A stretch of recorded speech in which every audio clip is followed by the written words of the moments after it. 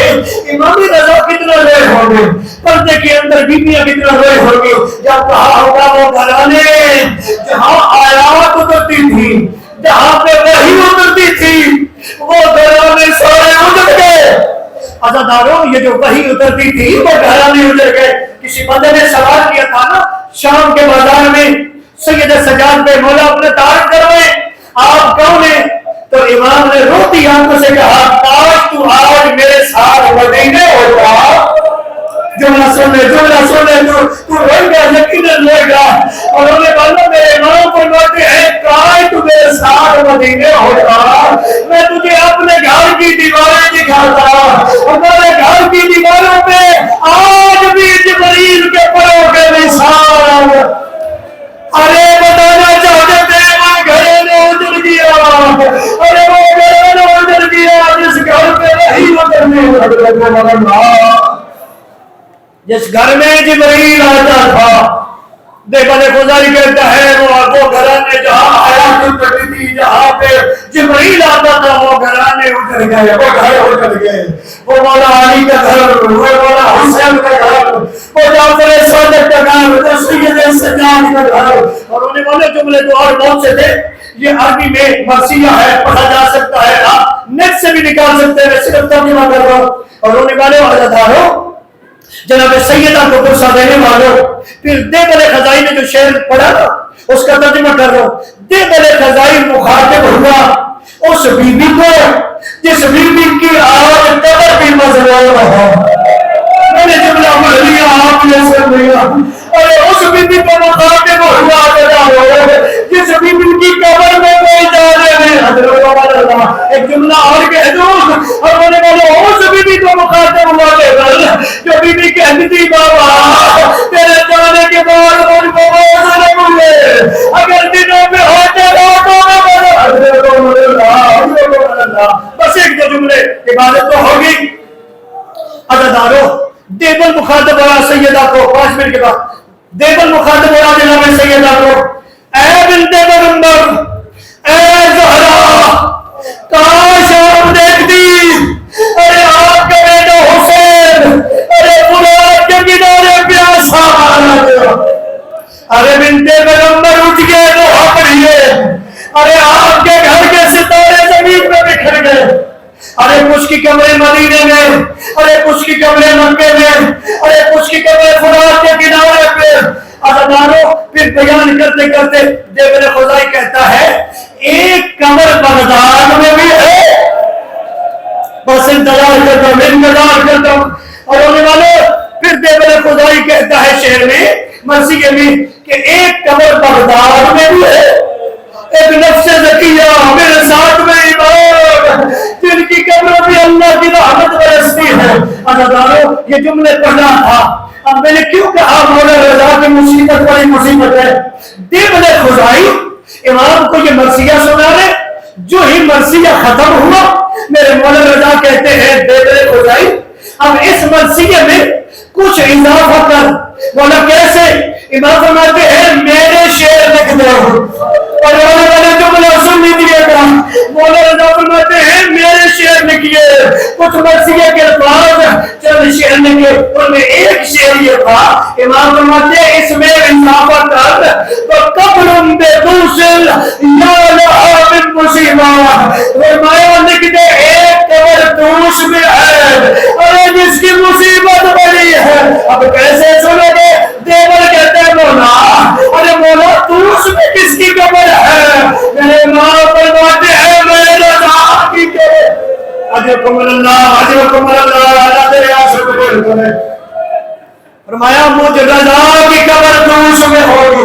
یہ جو آج مشہد ہے نا یہ پہلے دوس مشہور تھا.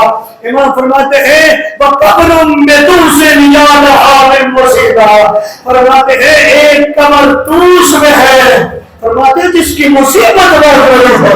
میں نے اس لیے کہا کہ بہت رونا امام رضا کو, کیونکہ امام کے جملے ہیں میری مصیبت بڑی ہے. اور ہونے والوں کتنی بڑی مصیبت ہے. امام کے داد سنے نا, یہ امام ابن امامت سے دیکھ رہے ہیں کہ بابا ہے مشکل ترین کے خانے میں کیا ہوگا. یہ امام دیکھ رہے ہیں کہ جب بھی جاتی ہے بہنیں بازو بڑھا کے کہتی ہے رضا ہمارا بابا کام آئے گا. اجر کو من اللہ اللہ کرے آنسو قبول کرے. اور آنے والوں یہ امام رضا کی مصیبت ہے کہ ایک مصیبت یہ ہے کہ سید سجاد کی سنت ادا کر دی. جیسے سید سجاد کی امامت کا دور آیا تو خیموں کو آگ لگی. تیرے مولا رضا کی امامت کے دور آیا خیموں کو آگ لگی. اور ہونے والے بس ایک جملہ کہنے کی اجازت دے دیں. میرے امام کی مصیبتوں میں سے ایک مصیبت یہ ہے کہ میرے امام کی ایک بہن ہے جس کا نام فاطمہ ہے. معصومہ ہے جب جاؤ تو کن سے دے جا. یہ بے بھائی کی محبت کے لیے دلی ہے اکیلی بھی چلی بھی اور قافلہ چلا جا کی منزل پہ آ کے لوگوں نے حملہ کیا. کچھ لوگ جو تھے وہ شہید ہو گئے لیکن جب آئی ہے نا ان میں تو ان کے لوگوں نے بڑا استقبال کیا. اور انہوں نے کم لباس کالا تھا اور ہاتھوں میں سیاہ علم تھے. اور رونے والوں رو کے کہتی ہے کہ کیسا استقبال ہے. اور رو کے کہتے ہیں تیرے بھائی کا پرسہ دے دے اور تیرا بھائی رضا مارا گیا. اور تیرے رضا حضرت عمر اللہ اور پرسہ دے مولا رضا کا. مولا رضا کا تابوت آ گیا. ارے جس کی بہنیں بیان نہ کر سکی. ارے جس مولا رضا کو زہر میں ماتم حسین